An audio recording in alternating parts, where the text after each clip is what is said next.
Salut les sœurs de la danse, je pense que on est en direct. Attendez, j'attends d'avoir les secondes. Allez, ok, on est en direct. Aujourd'hui, on va aller voir en fait deux questions que je suis allée récupérer de deux autres groupes Facebook. Alors, je mettrai les screenshots des questions en commentaire pour que vous puissiez voir c'était quoi exactement les questions. Avant ça, je suis Nainali, je suis chorégraphe spécialisée en débutant, chorégraphe de mariage. Je suis aussi la créatrice du défi de 6 semaines pour chorégraphier soi-même son nature de bal de rêve. Comme des pros, alors, la première question, c'était dans le mariage petit budget, et je pense que c'est une québécoise. Parce que pour ceux qui ne savent pas, je vis dans le sud de la France, mais je viens de Montréal. La question est, dans le groupe mariage petit budget, souci, mon fiancé et moi ne dansons pas, ni l'un ni l'autre. À notre mariage, la réception sera un souper au resto, et c'est pour ça que je sais que c'est une québécoise, parce que souper, c'est dîner. Et dîner, pour ceux que ça intéresse, pour nous, c'est le déjeuner à midi. On a tout qui est mélangé. Et le déjeuner, c'est le matin. Voilà. À notre mariage, la réception sera un souper au resto. Pas de DJ ni rien. Est-ce que les invités vont trouver ça bizarre? On va pas non plus... Oups, je me suis trompée. Se forcer à danser et avoir l'air fou devant tout le monde. Ben, moi, j'aime bien dire que, comme d'habitude, ben, ceux qui me connaissent, donc notamment mes futurs mariés ou ceux qui ont déjà assisté aux 7 clés pour une ouverture de bal réussie, il n'y a pas d'obligation. Et il n'y en aura jamais. Il n'y a pas de police d'ouverture de bal, il n'y a pas de police de mariage. Et de toute façon, si les gens étaient choqués parce que vous ne faites pas d'ouverture de bal, ben qu'ils en fassent une. Qu'est-ce que vous voulez que je vous dise? Bonjour Céline. Donc vraiment, enlevez-vous la pression de qu'il y a quelque chose qui est obligatoire. Il n'y a rien qui est obligatoire. C'est sûr qu'il y a beaucoup de choses qu'on fait par tradition, la robe blanche, etc. Mais si je pouvais aider du coup cette future mariée-là, clairement, je retrouve son prénom, Marie-Douce. Il n'y a pas d'obligation, de toute façon, c'est déjà un mariage qui est un petit peu différent. Donc, c'est au restaurant, c'est pas un mariage, une réception, on va dire, classique. Donc, je pense pas que les invités vont s'offusquer parce que vous faites pas d'ouverture de bal. La deuxième question, alors je l'ai screenshot, laissez-moi la trouver. Et là, j'ai failli faire une crise cardiaque, et c'est bien pour ça que je fais le live aujourd'hui. Et c'était sur la durée des ouvertures de bal. Laissez-moi trouver le petit message. Alors.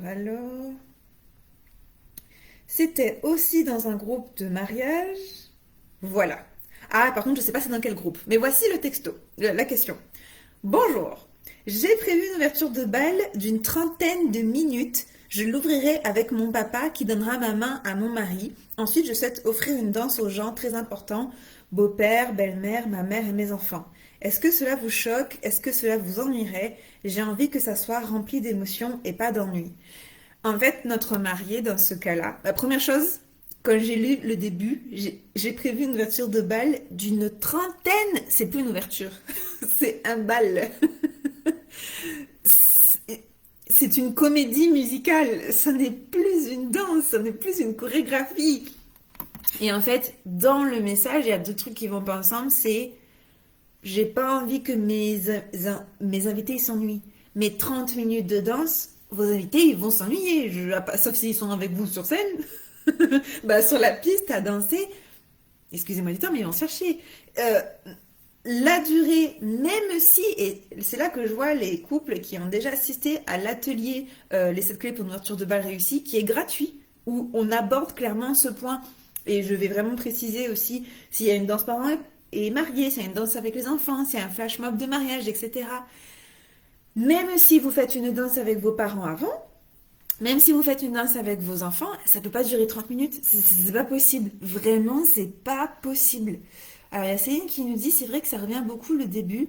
Mariés, parents, après les mariés ensemble. Oui, alors ça, c'est pas du tout ça que je critique. Au contraire, j'adore l'idée. D'ailleurs, Céline, je t'encourage à le faire si c'est quelque chose qui vous intéresse, parce que c'est la tradition.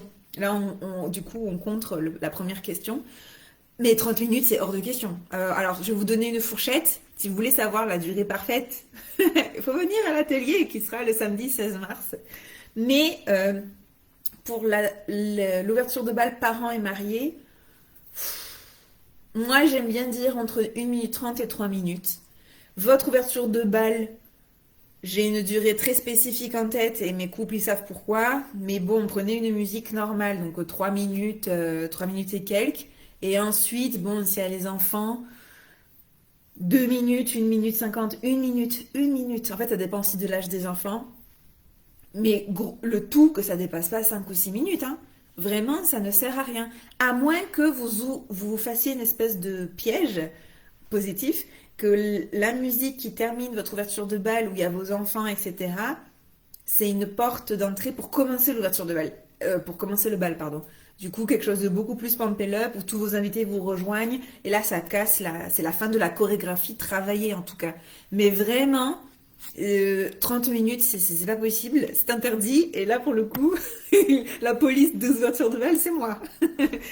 Pensez-y, plus vous allez être sur scène, plus ça va être de chances de se tromper, plus il va falloir combler, plus vos invités vont s'ennuyer. Et vaut mieux court. J'ai donné une ouverture de bal ce matin, un court. Là, l'ouverture de bal, elle doit faire 2 minutes 50. Et je l'ai trouvée longue, pour vous dire. Donc, vraiment, vaut mieux court et intense que beaucoup trop long et où vous allez perdre vos invités sans hésiter. Et la dernière question, c'est une question que j'ai reçue d'un des couples du défi de 6 semaines pour une ouverture de bal, pour chorégraphier soi-même son ouverture de bal de rêve.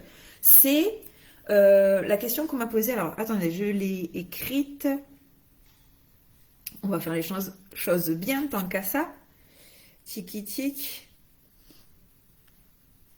Est-ce qu'il faut avoir commencé son ouverture de bal pour venir aux répétitions générales? Alors, qu'est-ce que c'est les répétitions générales? Première chose, c'est une visio qu'on a par mois où tous les couples du défi se connectent pour pouvoir se faire corriger, pour pouvoir danser devant un public, pour pouvoir personnaliser la chorégraphie, pour travailler les émotions.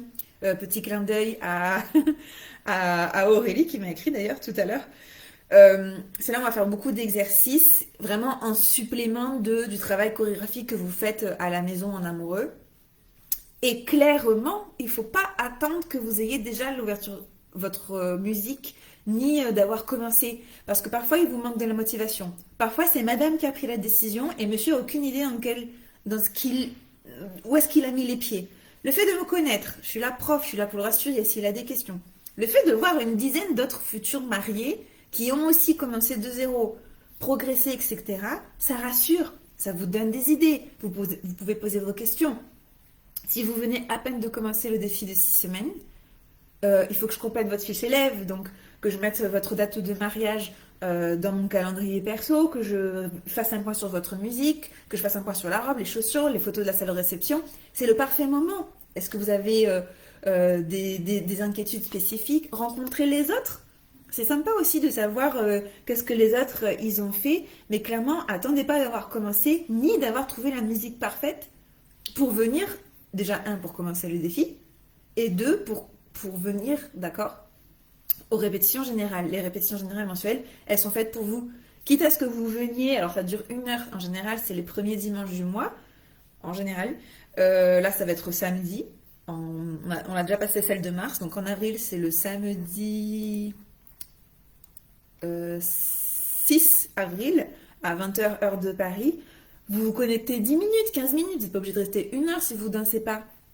Mais attendez pas d'avoir fini parce que vous n'allez jamais vous motiver, d'accord? Le but est d'avancer millimètre par millimètre, par séquence de 30 secondes jusqu'au jour J, quoi. Donc voilà. J'espère que ça vous a plu. Alors, hier, je l'ai annoncé. Ça fait longtemps que j'ai pas fait d'atelier en ligne. C'est la reprise des ateliers en ligne. Donc, le samedi 16 mars, attendez que je vous dise pas de bêtises, de toute façon le lien sera quelque part. Samedi 16 mars à 17h, on va faire l'atelier gratuit, les 7 clés pour notre tour de balle réussi. Il faut s'inscrire parce que c'est pas sur Facebook, c'est vraiment un atelier qui est personnalisé aux couples qui sont présents. Par exemple, s'il y a que des couples qui font un style salsa, et ben, je vais adapter les 7 clés, d'accord? C'est pas préenregistré ni rien. On va aller voir 3 secrets de pro pour une chorégraphie spectaculaire. La durée parfaite d'une ouverture de bal réussie. On va aller voir 2 astuces peu connues pour ne pas vous prendre les pieds dans la robe le jour J. Une inspiration de danse parents et mariés à faire avec vos parents. D'ailleurs, parents en 2024, c'est figure maternelle, figure paternelle. Hein. Comment réussir son flash mob quand ses invités sont 4 coins de France. Et une petite surprise à mettre en place pour la nuit de noces. Et une foire aux questions, etc. Accessible à tout le monde. Ça dure 50 minutes, 55 minutes. Et puis, encore une fois, c'est gratuit. J'espère que ça vous a plu. N'hésitez pas à liker. Vous avez vu, j'essaye d'être constante. La fille, elle a fait 2 lives et ça y est, je suis constante. À très bientôt. J'espère que cela vous a plu. N'hésitez pas à poser vos questions pour éventuellement une autre vidéo. Moi, j'y vais vraiment avec ce que je trouve, vos questions, etc. Voilà. Hasta pronto. Ciao, ciao.